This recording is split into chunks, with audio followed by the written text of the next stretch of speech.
freedom, liberty, equal rights, an independent judicial system. It's something worth fighting for. It's forbidden now. So many things are forbidden now.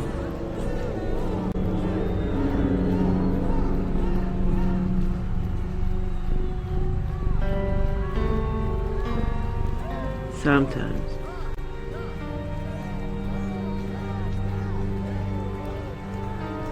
I wish I could go back and make a change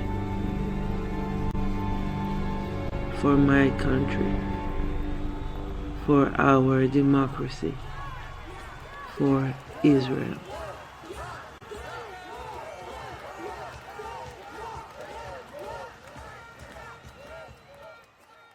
We have here today Omer Steinmetz Haskel. Yeah, you got it right. Invited Omer to tell us about the wonderful activities and things that they do at Bonot Alternative. Feminist organization, let me say that first.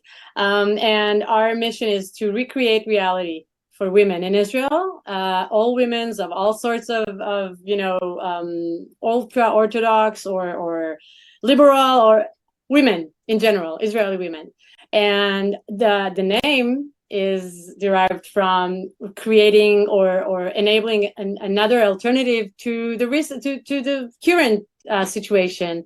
It's not that women suddenly got hurt by the new reform. It's been like that for ages. Women has been deprived of I don't know, various of rights or has been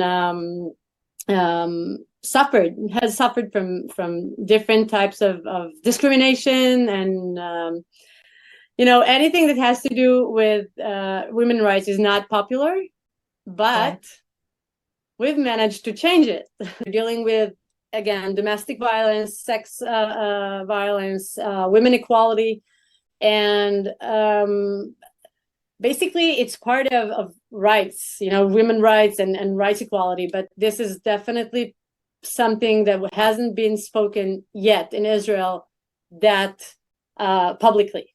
So it's run by 7 women, correct? We have this hierarchy. I'm part of the, let's call it a board, and we are 8 or 7 women. We have several work groups. Everything is ran by WhatsApp. This is insane. Not even Slack or anything, but WhatsApp. And we have tons of groups. Really, I think we have like 100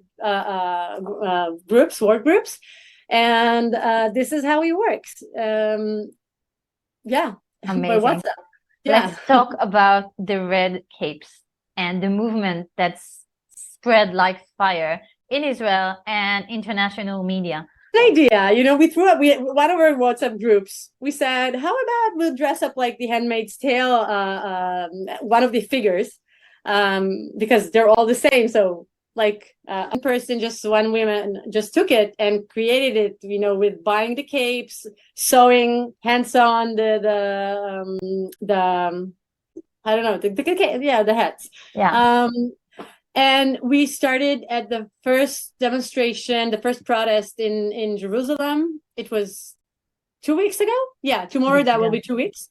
The protest started 2 weeks ago, and the main goal of the current coalition is to just go with it, run the whole 9 yards and don't stop. Even though the president had asked for a pause, or not a pause, but to negotiate on the terms and conditions. Israel, we have 3 main let's call it systems. We have the judicial system, we have the legislation, the Knesset, the House of Members, and we have the government. And all 3 systems are built in such way that one cannot work without the other, one or two. And what the House of Members and the government now want to do is to basically overrule, to enable overruling of anything that had been blocked ever since the beginning of Israel, back in 1948, they want to overrule any law that is against their let's call it way of life, or they're very focused on creating a new version of Israel. You mentioned, we should maybe mention that the new government is ultra religious. Yeah. There is a huge percentage of men, only male. So women's rights are nothing on the agenda. No, they're not. We're not. We're out of this of their side. They only have 9 female representative in the House of Members. It's 9 out of 64 men. So it's crazy. It's crazy. And when you don't have women in focal points or in where decisions are being made, nobody sees any, they're not looking at us, they're not seeing us, let alone looking at us. Okay, so you decided to do that, and then spontaneously one saw the net and one saw the cake. We started, we were 20, something like 20 handmaids. And on the first day, we were photographed and interviewed to the, CNN, Washington Post, the Spiegel, German magazine. It was insane. I don't think I've slept that much since last Monday, because we started getting invitations from many different cities in Israel, not only Tel Aviv or Jerusalem, to make this march wherever we were asked to or we were invited to. And it's insane. For example, last night I was in Tel Aviv, but we also had marches in Jerusalem, Haifa, Beersheba, all over the country. And when you're wearing this hat and you can't see anything, like a horse with the divider, you don't know who's looking at you. You don't know if they're laughing at you. You don't know if they're, curious about you. You just see. Scary. Yeah, it's really scary.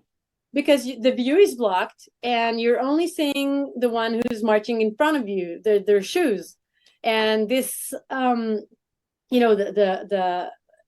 needed to walk very slow, like The Handmaid's Tale, exactly like in the TV show. And the statement was so massive that the entire experience is so insane, because you cannot. I think this is the only way I have ever felt captured or deprived of any right. The right to look, to see, to be. This is the moment the right when to speak and to be heard. Exactly. We were not allowed to speak, not even if we were spoken to. If anyone approaches us, people act. For good cause. What are the reactions of Bonot actions, activities for your presence in this climate now in Israel? Well, first of all, we're crazy. We're just being hysterical. We are taking it far too long, far too out of context. We're not even close to what the government, the new coalition, is trying to do. We're manipulating people. We're just a bunch of clowns wearing costumes. We got it, we heard it. However, we do not care, because reality is that once women are eliminated or not even close to the table, this is it. We're not seeing. Yeah. We're doing. Looking forward, what can you say what the future holds for Bonot or for these women rights protests? Empowerment from within. It's just insane. It's massive. We can't do everything. You mentioned before that you're going to have it spread out in a very unique managerial way. I would even argue this is a feminine way to manage business or manage operations. Can you elaborate on that? We want other women to take part in these marches, but since we can't do it all by ourselves, we want women to create their own groups, and then we will send them anything they need to know about these marches. Like, for example, why we fight, what we're fighting for, or how we do it, and why we chose the Handmaid's Tale story. What does it represent? It's kind of like an education, kit. Mhm. We will educate women to know they're women. And it's like a DIY, correct? It's a DIY. Yeah, we're aiming for a DIY session, because we created everything by ourselves. We bought the capes, but we made the hats. So I think it's also part of the process. You're enslaved to that. You need to prepare 30 hats. You will prepare 30 hats, and until your fingers will hurt. So It's a way of immersing yourself in the process and understanding exactly. how losing your rights would feel, and to fear that. That's why Exactly. step And out not and act. only that, when you're devoted to something and you're giving everything to it, it's bigger than anything. It's bigger than anything. You mean something, either to the process or to yourself or to your family. My kids, I have 3 kids. Yesterday, I woke up at 7 a.m. They saw me. I think they only met me this morning because I was, it Around was the clock. crazy. Yeah, it's around the clock. But I do want to believe that when a day will come and they will learn about this era in the life of Israel, they will remember their mom and dad also, but mostly myself. I wasn't silent. You That I didn't give did in. something. Yeah.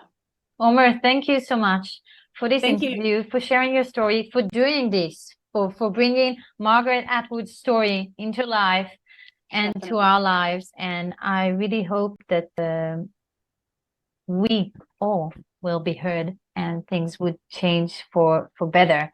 Thank you so much. Have a great week. Thank you for having me. Thanks. Thank you.